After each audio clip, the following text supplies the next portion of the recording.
नमस्कार, माझं नाव डॉक्टर संतोषी नगावकर. मी sir H N. Reliance foundation hospital Mumbai येथे यूरॉलॉजीचं कॅन्सर सर्जरी आणि रोबॉटिक सर्जरीचा हेड ऑफ द डिपार्टमेंट म्हणून कार्यरत आहे. गेल्या काही वर्षामध्ये माझ्या फील्डमध्ये यूरॉलॉजी फील्डमध्ये खूप ॲडव्हान्समेंट झालेली आहे, खूप डेव्हलपमेंट झालेली आहे.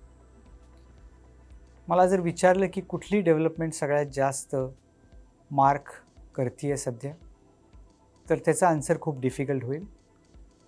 पण त्यामध्ये ज्या एक दोन टेक्नॉलॉजीज ज्या रिव्होल्युशनाइज ट्रीटमेंट किंवा रिव्होल्युशनाइज ॲडव्हान्समेंट झाल्यात त्या मी सांगू शकेन. सगळ्यात टॉपला माझ्या मते रोबॉटिक सर्जरी ही प्लेस घेते. सगळ्यात पहिली रोबॉटिक सर्जरी जी प्रॉस्टेटवरती केली गेली होती ती 2000 साली केली गेली होती आणि आता जवळजवळ 24 वर्ष ही टेक्नॉलॉजी आपल्याकडे अवेलेबल आहे. पण याच्यामध्ये देखील खूप ॲडव्हान्समेंट झालेली आहे. रोबॉटिक सर्जरीमध्ये एक रोबॉट तुमच्यावरती ऑपरेट नाही करत, पण त्याच्यामध्ये पेशंटच्या बॉडीला छोटे छोटे छेद करून काही रोबॉटिक आर्म्स कनेक्ट केले जातात आणि ते आर्म्स जे आहेत ते सर्जन म्हणजे मी ऑपरेट करतो. याच्यामुळे ही रोबॉटिक सर्जरी खूप प्रिसिजनमध्ये केली जाते आणि एकदम छोट्या छेदमधून आत जाऊन बॉडीमध्ये कुठलीही सर्जरी आपण करू शकू. ह्याचे ॲडव्हान्टेजेस खूप आहेत. एक तर छोटे छोटे छेद असल्यामुळे पेशंटला पेन कमी होतं, त्याची पेन किलरची रिक्वायरमेंट कमी राहते, इन्फेक्शनचे चान्सेस कमी असतात, तिथे हर्निया होण्याचे चान्सेस कमी असतात. याच्यामध्ये जे व्हिजन मिळतं सर्जरी करताना ते 10 पटीने मॅग्निफाईड असतं, त्यामुळे इथे ब्लड लॉस कमी असतो. पेशंट घरी लवकर पाठवता येतो आणि इव्हन ते काम आपलं फिजिकल काम लवकर सुरू करू शकतात.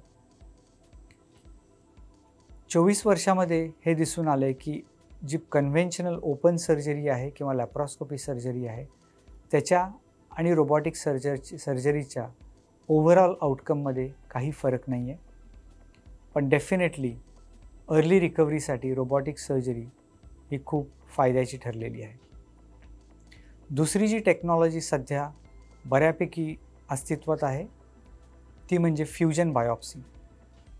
फ्युजन प्रॉस्टेट बायोप्सीमध्ये आम्ही MRI आणि अल्ट्रासाऊंड ह्या टेक्नॉलॉजीला फ्यूज करतो आणि जी प्रॉस्टेटमध्ये गाठ आम्हाला चेक करायची आहे कॅन्सरसाठी त्या गाठमध्ये डायरेक्ट नीडल टाकून त्याची बायोप्सी घेतली जाते. याच्यामध्ये फायदा हा आहे की एक तर आम्ही टार्गेटेड बायोप्सी करतो, म्हणजे बाकीच्या प्रॉस्टेटला आम्हाला नीडल घालायची शक्यता टाळता येते. आणि दुसरं म्हणजे या बायोप्सी प्रकारामध्ये इन्फेक्शनचे चान्सेस फारच कमी होतात, जवळजवळ 0% असतात. कारण ही बायोप्सी आम्ही स्किनमधून घेतो. कारण पूर्वीची जी बायोप्सी घेतली जायची ती पेशंटच्या रेक्टम किंवा संडासच्या मार्गातून घेतली जायची, ज्याच्यामध्ये इन्फेक्शनचे चान्सेस खूप असायचे. तर ह्या दोन टेक्नॉलॉजी गेल्या काही वर्षामध्ये यूरॉलॉजीमध्ये क्रांती घडवून आणलेली आहे. धन्यवाद.